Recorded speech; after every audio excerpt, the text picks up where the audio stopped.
Welcome. This is a review of graphing rational fractions, which is a topic that we covered in Algebra 2 prior to the closing of school. This is a review. It is not a complete redo of the notes that we have already taken. It's just a basic walkthrough to remind you of how to go about graphing. So first thing first, we are going to start with an equation f of x equals 2x squared plus 6x plus 4 over x squared plus 2x. If you haven't printed out a blank graphing sheet and laundry list, you can do that and come back to the video, or you can use your own graph paper. You will want a ruler, however, to help drawing the asymptotes. So usually it's helpful to start the problem by factoring everything completely. This will help you spot any graph holes that may be present and also reduces the equation to something a little simpler to work with. So starting to graph the top, 2, 6, and 4 have a factor of 2 in common. We divide 2 out. We get x squared plus 3x plus 2. On the bottom, these two terms have an x in common, and so we divide an x out. Continuing to factor the top, we have regular ABC factoring. X squared factors into x times x, and the factors of 2 that also add up to 3 are positive 2 and positive 1. When I recopy the bottom, I can see clearly that there is an x plus 2 factor on top and bottom. I'm going to divide that out, but also make a note that the graph will have a hole at x equals negative 2.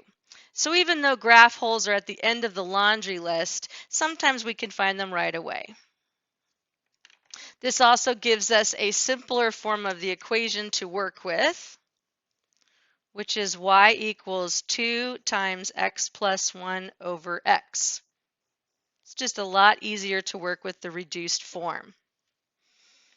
Okay, so x-intercepts. We know that all x-intercepts cross the x-axis, so the y value will be 0 on all x-intercepts. So to find the x-intercepts, you're going to replace y with 0 and solve. As we discussed before the break, if y is 0, the bottom of the fraction will automatically get multiplied by that 0 and go away.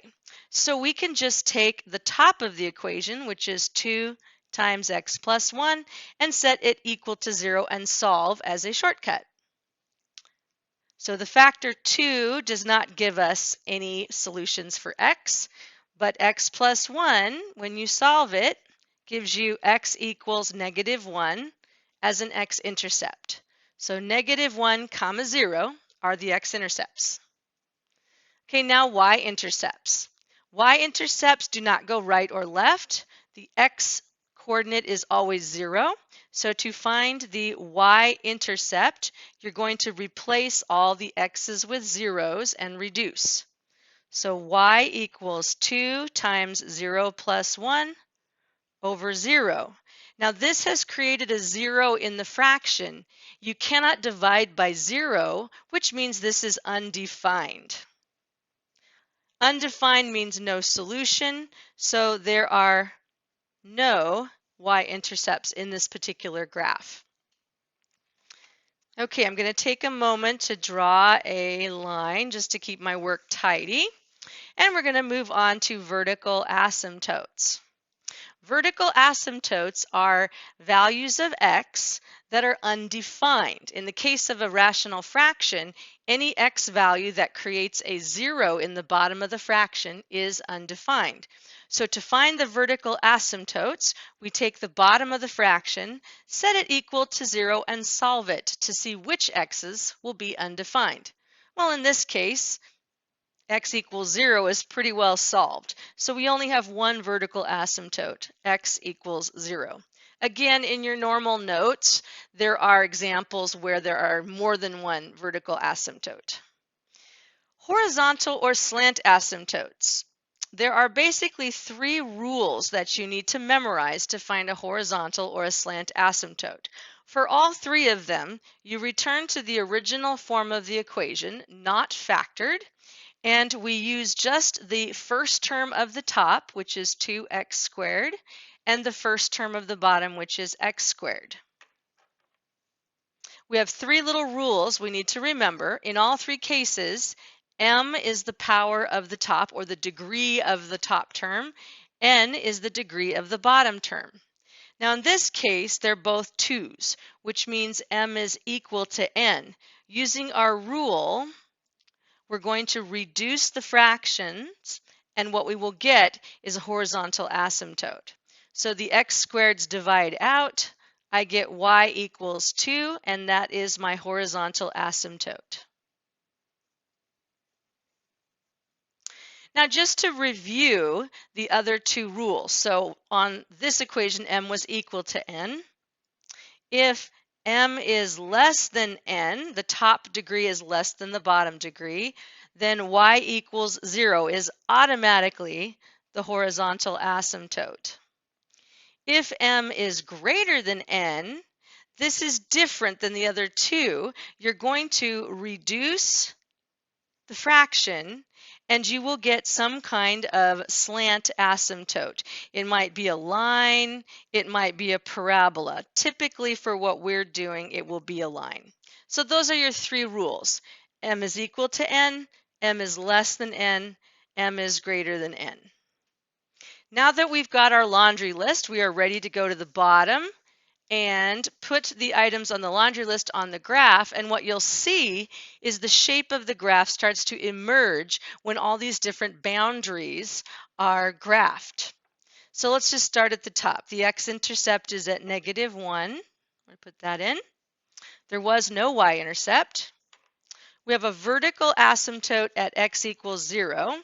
Remember to always offset it slightly when it follows an axis so that you can actually see your dashes, and label any asymptotes top or bottom with their equation with a box around it so we can find it when grading. Horizontal asymptote, y equals 2. Here's our 2. And we're going to use dashes for the asymptote. And again, we label with its equation y equals 2. Remember that the equations we're graphing are functions, and functions have to pass the vertical line test. This means there can't be any graph over another graph. Intercepts are found algebraically and are absolute. So because I have an intercept at -1, I will not have any graph on this top piece. It will be on the bottom. I, however, do need another point to give it some shape. So what we're going to do is come out here on the side, and we're going to make a kind of an extended H chart with some room in the middle to work, because we're going to need to find some points. For this, we can use our reduced equation.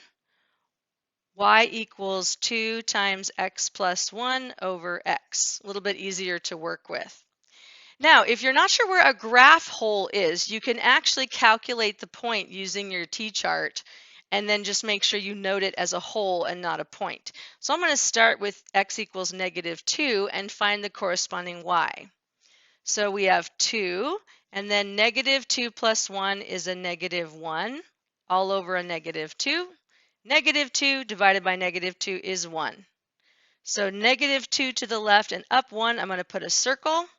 And we label that just by saying graph hole at x equals -2 with an arrow pointing to it. Now between that and the intercept, I now have enough points to draw my graph. It's going to get infinitely close without crossing the asymptote, come up through the 2 points, and get infinitely close to the horizontal asymptote. There's our first curve. Now for the second curve, we also have 2 areas, one above and one below. Because we didn't find any intercepts on the lower one, we know that the curve has to be up here somewhere. This is where we need a couple more points to guide where we're going to put the graph. And I'm going to pick really easy x values like 1 and 2. If those don't end up with convenient numbers, I might do a 3 or a 4. So substituting 1 in, I get 2 times, let's see, 1 plus 1 is 2 over a 1. 4 over 1 is 4. Now substitute in the 2. I get 2 times 2 plus 1, which is 3, all over a 2. The 2's divide out, and my y value is 3. So coming over here to the graph, we're going to plot those. 1 and then up 4. 1, 2, 3, 4.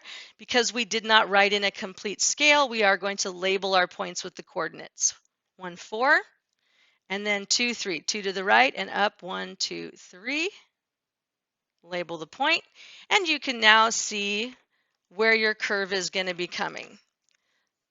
So it's going to come down infinitely close to the vertical, pass through the 2 points, and curve slowly to get infinitely close to the horizontal. Remember that you need at least 2 points to get a decent curve on a hand graph like this. I hope you found this review of the notes helpful. There is also a couple example problems that I included on the worksheet download. Have a good afternoon.